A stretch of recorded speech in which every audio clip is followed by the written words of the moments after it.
भले ही आप इस वीडियो को 2x स्पीड पर प्ले कर लीजिए, लेकिन प्लीज इस वीडियो को पूरा देखिएगा। कल रात को मोदी जी की एक वीडियो आई थी एग्जाम लीक इशू के ऊपर। उस वीडियो को देखने के बाद मुझे ना समझ नहीं आ रहा कि मतलब मैं थोड़ा संतोष करूं कि मतलब और ज्यादा उदास हूं, डिसअपॉइंट हूं।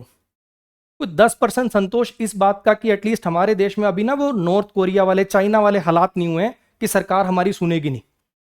ऐसा लग रहा था ना आप लोगों को भी, मुझे भी लग रहा था कि यार जैसे 20 तारीख को पुलिस फोर्स लगा के लाठियां चलवाई, बच्चों के सिर फुड़वाए, ऐसे ही 2-3 दिन बाद फिर से जो टॉप पे 20-30 लोग हैं इनको उठा के जेल में डालेंगे। अलग अलग जगह से फोर्स तो मंगवाई रखी थी, है ना, और ज्यादा ब्रूटल क्रैकडाउन करके प्रोटेस्ट को खत्म कर दिया जाएगा। तो 10% संतोष इस बात का कि थोड़ी उम्मीद तो शायद अभी बाकी है। और डिसअपॉइंटमेंट, नाउमीदी इस बात की, यार ये सारा कुछ देख के मेरे को ऐसा फील हुआ कि सरकार हमारी बात सुनेगी या नहीं सुनेगी, या एटलीस्ट ये मानेगी कि ये कोई इश्यू भी है कि नहीं। इस बात पे डिपेंडेंट नहीं है कि मतलब उस मुद्दे की इंपॉर्टेंस क्या है, मतलब सच में वो मुद्दा जेन्युइन है कि नहीं। अब वो इस बात से डिसाइड होगा कि रोड पे कितने लोग निकले हुए हैं।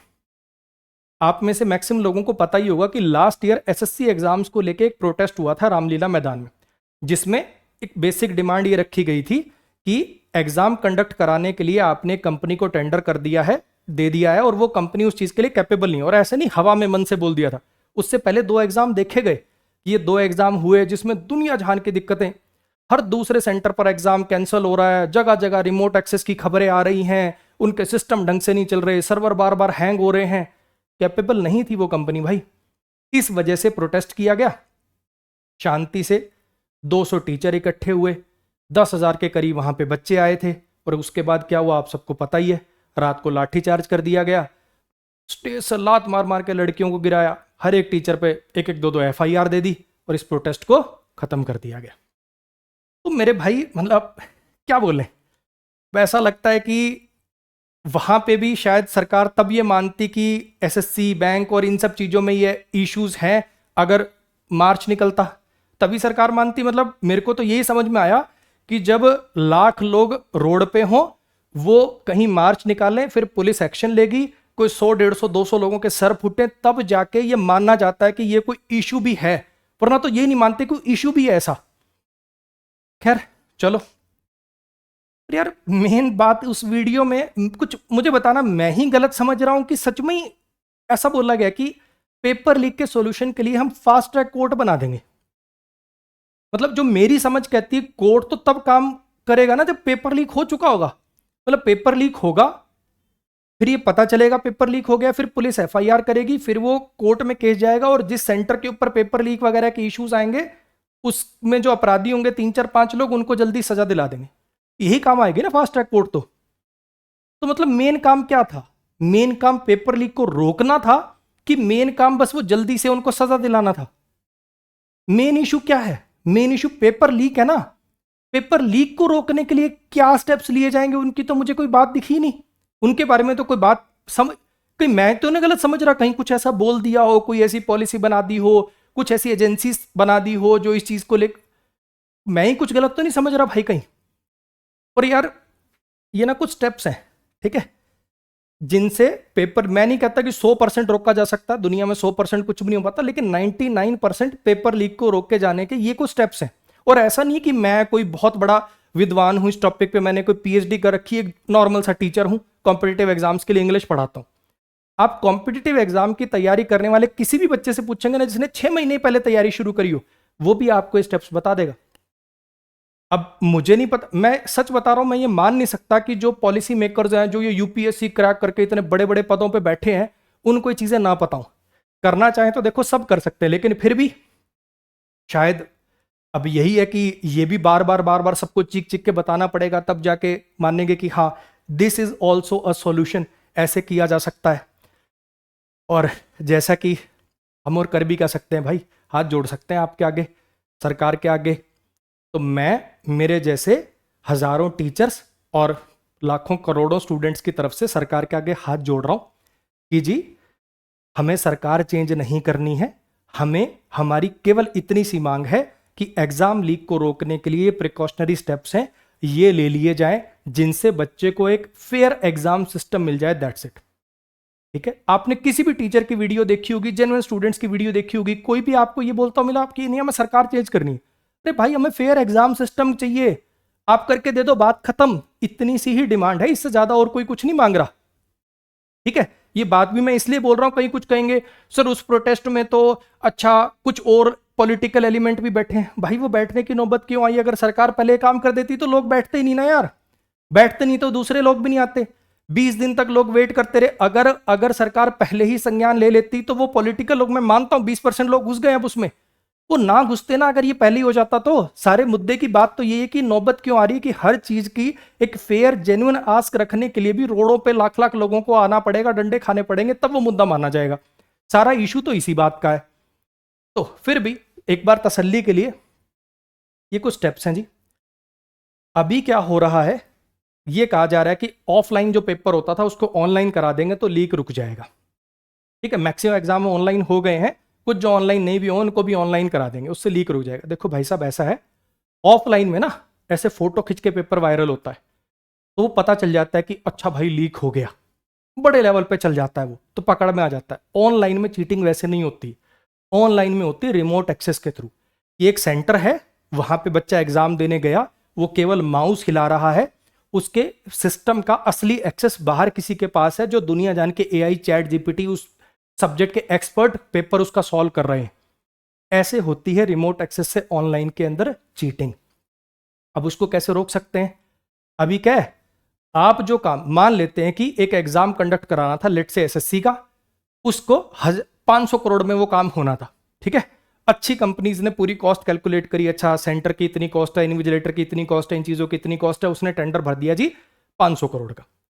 एक कंपनी आती है, उसने कहा जी हम ये काम 300 करोड़ में करा देंगे, बस कॉस्ट कम देख के आपने उसको पकड़ा दिया, या कोई और रीजन हो सकते हैं, आपके लाइन्स हो सकते हैं कि आपने उसको टेंडर पकड़ा दिया जो कैपेबल नहीं है उस काम को कराने के लिए। अब वो कोई ऐसा तो है नहीं वो सन्यासियों की कंपनी है, उन्हें पैसे का लोभ नहीं है, उन्हें एक भी रुपया कमाना नहीं है। उसने 300 करोड़ इसलिए भरा है क्योंकि उसको पता है वो 500 करोड़ कहीं और से छापेगा। वो हर एक सेंटर वाले से मांगेगा कि भैया तेरे को जो करना है कर लियो, तो चीटिंग वीटिंग करा लियो, मुझे तो हर एक सेंटर से 20 लाख रुपए चाहिए। ये चल रहा है मामला। ठीक है, तो उसको रोकने का तरीका क्या है? उसको रोकने का तरीका ये है कि गवर्नमेंट की खुद का इंफ्रा होना चाहिए।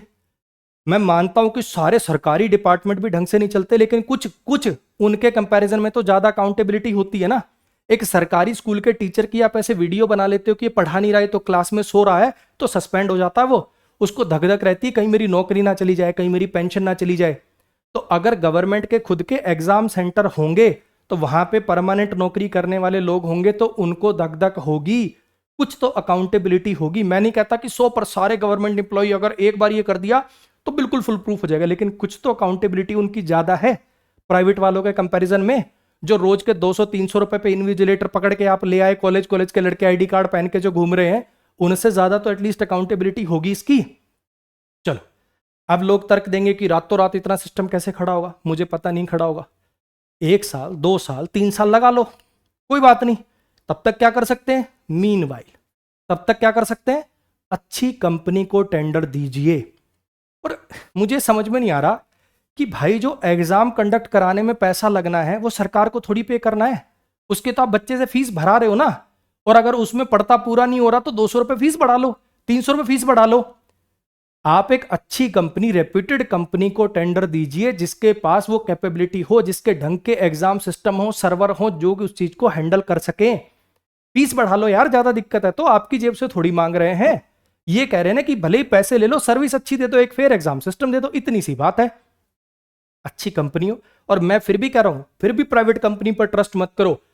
परमानेंट गवर्नमेंट एम्प्लॉय नहीं लगा सकते तो हर एक जितने डिपार्टमेंट हैं भेजते हो ना, और कामों के लिए भी तो लगाया जाता है। पोलियो की ड्रॉप पिलाने के लिए सरकारी टीचर घूम रहे हैं, है ना। ऐसे कोई इलेक्शन का कुछ काम आता है उसमें सरकारी टीचरों की ड्यूटी लगती है ना। तो ऐसे ही टीचर के, पुलिस वाले और अलग अलग दुनिया जहान के डिपार्टमेंट हैं, इनकम टैक्स के, एक्साइज के, ऐसे लोग जो परमानेंट नौकरी में हैं, हर एक सेंटर के ऊपर कम से कम बेर मिनिमम 3-3 4-4 लोगों की ड्यूटी लग जाए, जो बार बार राउंड मारे, जो देखें, जो चीजों को ऑब्जर्व करें, जो बार बार सर्वर रूम को चेक करके आए, कहीं ऐसा तो नहीं कि कोई और केबल कहीं और जा रही है, कोई और ऐसे छुपके से खोपचे में लोग बैठे हैं। और इनके पास ये पावर भी हो कि अगर वो कुछ पाते हैं कि ऐसी कुछ दिक्कत चल रही है वो वहां पे लिख सकें, उनकी बात ऊपर तक जाए। पहला स्टेप। दूसरा स्टेप, जैसे कोई भी ऐसी चीज होती है जिसको आप इंपॉर्टेंट मुद्दा मानते हो, उसके लिए आपने एक अलग से हेल्पलाइन या अलग से एक एजेंसी बना रखी है ना। औरतों रिलेटेड दिक्कत होती है तो आपने विमेन हेल्पलाइन बना रखी है। ऐसे ही पुलिस में अगर कोई करप्शन होती है, कोई आप रिश्वत मांगता कुछ भी करता, तो आपने अलग से एक एंटी करप्शन ब्यूरो बना रखा है ना। यहां पे क्या है, एसएससी ने एक एग्जाम कराया, उसमें कोई दिक्कत है तो दिक्कत किसको बताओ, जाके वापस एसएससी को, उनके पोर्टल पे रिपोर्ट करना है। ऐसे ही आईबीपीएस ने कोई एग्जाम कराया, कोई दिक्कत आती है तो किसको रिपोर्ट करो, आईबीपीएस को है। जो एग्जाम कंडक्टिंग एजेंसी है उसी को जाके प्रॉब्लम वापस बतानी है। और कोर्ट जाओ तो कोर्ट कहता है जी 5 साल हो गए, अब तो उनको तो भर्तियां भी दे दी गई, अब हम कुछ नहीं कर सकते, बाय बाय टाटा नमस्ते। कैसे काम चलेगा। जैसा कि वीडियो में बोला गया कि बहुत इंपॉर्टेंट इशू है, अटमोस्ट इंपॉर्टेंस का इशू है ये। अगर सच में ये इंपॉर्टेंट इशू है तो एक अलग से एजेंसी क्यों नहीं बना देते कि कोई भी कॉम्पिटिटिव एग्जाम हुआ, फिर चाहे वो नीट का हो, चाहे कोई भी एसएससी का हो, बैंकिंग का हो, टीचिंग का हो, डी ट्रिपल, कोई भी एग्जाम है, अगर किसी एग्जाम के अंदर कॉम्पिटिटिव गवर्नमेंट कंडक्ट कराए जाने वाले कॉम्पिटिटिव एग्जाम में किसी में भी इशू आता है तो वो इस एजेंसी को जाकर रिपोर्ट कर सके। और उनके पास फिर सच में इतनी पावर भी होनी चाहिए कि अगर वो पाए कि एक अच्छा खासा नंबर को दिक्कत है तो वो एग्जाम कैंसिल कर सकें, वो सेंटर कैंसिल कर सके, वो सेंटर का टेंडर रद्द कर सकें, ऐसा कुछ। अच्छा जी, अगला स्टेप। अभी फिलहाल आपको पता क्या है, मान लो कोई एग्जाम है, उसके सेंटर बने हुए, कहीं पे खबर आ गई कि ये फलाना जो है, जैसे आपने एक सेंटर का नाम खूब सुना होगा पवन गंगा करके, है ना, तो वहां पे रिमोट एक्सेस की खबरें आ गई, तो क्या करेंगे, एक्सेप्ट नहीं करेंगे कि यहां पे ऐसा कुछ हुआ है, एकदम से नोटिस लग जाएगा कि पवन गंगा पर जिनका एग्जाम था वो सब कैंसिल किए जाते हैं, अब उनका एग्जाम सेंटर नया दे देंगे। मानने को तैयार नहीं कि यहां पे एग्जाम में रिमोट एक्सेस हो रहा था। वो बंदा भी क्या करेगा, बस उस टाइम पे उसका सेंटर रद्द कर दिया, पहले उस कंपनी का नाम इन्फोटेक था, वो इन्फोविजन रख देगा, फिर वो वाली भी बैन होगी, वो टेकविजन रख देगा। पहले अपने नाम से कंपनी थी, फिर वाइफ के नाम से खोल लेगा, माँ के नाम से खोल लेगा, दादी के नाम से खोल लेगा, चाचा के लड़के के नाम से खोल लेगा। ये चल रहा है क्यों, क्योंकि कोई सजा नहीं है ना, बस इतनी सजा है कि आपका एग्जाम सेंटर रद्द हो जाएगा, बस इतनी ही सजा है। अभी सुना कभी किसी को जिसके एग्जाम जी इसका सेंटर था, इसको 10 साल की सजा हो गई जी। ये होना चाहिए, तब थोड़ा एक डर पैदा होगा कि नहीं हमें ऐसा नहीं करना है। एक बच्चे से 1 लाख रुपए कमाने के चक्कर में पता चले 10 साल जेल में लग जाएंगे, ये अकाउंटेबिलिटी तय करनी पड़ेगी, एक ये डर पैदा करना पड़ेगा। मैं नहीं कह रहा कि ये सारे स्टेप्स करने के बाद भी 100% गारंटी कि एक भी पेपर लीक नहीं होगा या किसी एक भी बच्चे को दिक्कत नहीं होगी, लेकिन 99% इश्यूज रिजॉल्व हो सकते हैं। मैं फिर कह रहा हूं, मैं इसका कोई ज्ञाता नहीं हूं भाई, ये हर बंदे को पता है, हर कॉम्पिटिटिव एग्जाम के लिए पढ़ाने वाले और पढ़ने वाले सबको पता है ये बातें। तो ऐसा कैसे हो सकता है कि जो पॉलिसी मेकर्स हैं उनको ना पता हो। करना चाहें तो भाई सब कर सकते हैं, नहीं तो एक दूसरा, जैसा मैंने पहले कहा भाई, आप एक भी टीचर की वीडियो या एक भी स्टूडेंट की वीडियो ऐसी नहीं पाओगे जो ये कह रहा हो कि हमें तो क्या चाहिए, सरकार पलटो। हमें सिंपल ये चाहिए भैया, एक फेयर एग्जाम सिस्टम दे दो, आप ही दे दो, आपसे ही हाथ जोड़ के विनती कर रहे हैं और कुछ नहीं कर रहे, वो आप ही को कह रहे हैं कि आप ही डिपार्टमेंट में कैपेबल लोग लगा के ये चीजें करवा दो, प्रोवाइड कर दो एक फेयर एग्जाम सिस्टम। देखो मांग भी क्या रहे हैं, बस एक फेयर एग्जाम सिस्टम। नहीं तो एक दूसरा तरीका मैं बताता हूं, एक सिंपल तरीका, आपने जैसे सरकार की तरफ से आती ना प्रेस रिलीज, ये वो एक वीडियो जारी कर दीजिए कि जितने कॉम्पिटिटिव एग्जाम हैं उनको कराना फेयर तरीके से कराना हमारे बस का नहीं है, आप लोग कोई और काम धंधा देख लीजिए। हमारे जैसे पढ़ाने वाले जो टीचर, हम भी कोई और काम धंधा देख लेंगे, बर्तन वर्तन की दुकान खोल लूंगा। ऐसी जो स्टूडेंट है वो भी अपना कुछ और देख लेंगे, कुछ छोटा मोटा बिजनेस करेंगे, दुकान खोल लेंगे, कोई कॉर्पोरेट में लग जाएंगे। एटलीस्ट उनकी जवानी के जो प्रेशियस ईयर्स हैं वो तो वेस्ट नहीं होंगे ना। जो वो टाइम डिवोट कर रहे हैं, जो दिन रात वो खप रहे हैं, वो तो डिवोट नहीं कर, मतलब वो तो नहीं करने पड़ेंगे। और नहीं हो रहा तो यार कितना सिंपल है, जस्ट से इट, कह दो, सब फ्री हो, सब मुक्त हो। यार ये मतलब बच्चों के सिर विर फोड़ दें, क्या होगा, देख के रोना आता है भाई, और कुछ नहीं होता। कोई आपसे कुछ नहीं मांग रहा, ये नहीं कह रहा कि हमें तो ये सरकार नीचे, कोई कुछ नहीं कह रहा, एक सिंपल सा फेयर एग्जाम सिस्टम मांग रहे हैं बच्चे, दैट्स इट। मैं फिर बोल रहा हूं, हाँ मैंने मान लिया कि उसके अंदर 20% पॉलिटिकल और लोग आ गए, फलाना एजेंट, मैं सारी बातों से अग्री हूं। 70%, 80, 70, 60, 50% तो जेन्युइन मानते होगे आप उनको।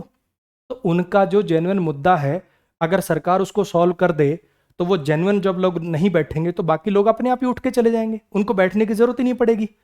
खत्म कर दो ना मुद्दा, हम भी तो ये करें, मुद्दा ही खत्म कर दो, ये चीजें कर दो आप, इशू ही खत्म, प्रोटेस्ट ही खत्म।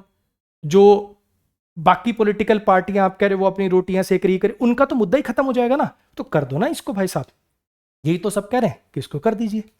और नहीं होता तो मैं फिर कह रहा हूं, हाथ जोड़ के कह दीजिए कि हाथ भी जोड़ने की जरूरत नहीं है, थप्पड़ दिखा के बोल दीजिए हमें कि हमसे नहीं हो पा रहा, सब अपने अपने और काम धंधे लगेंगे, बस बच्चों के सिर मत फोड़, बस इतना ही। सरकार से फिर से हाथ जोड़ के विनती है, प्लीज देखिए जेन्युइन इशू है, सच में जेन्युइन इशू है, कर दीजिए इसको।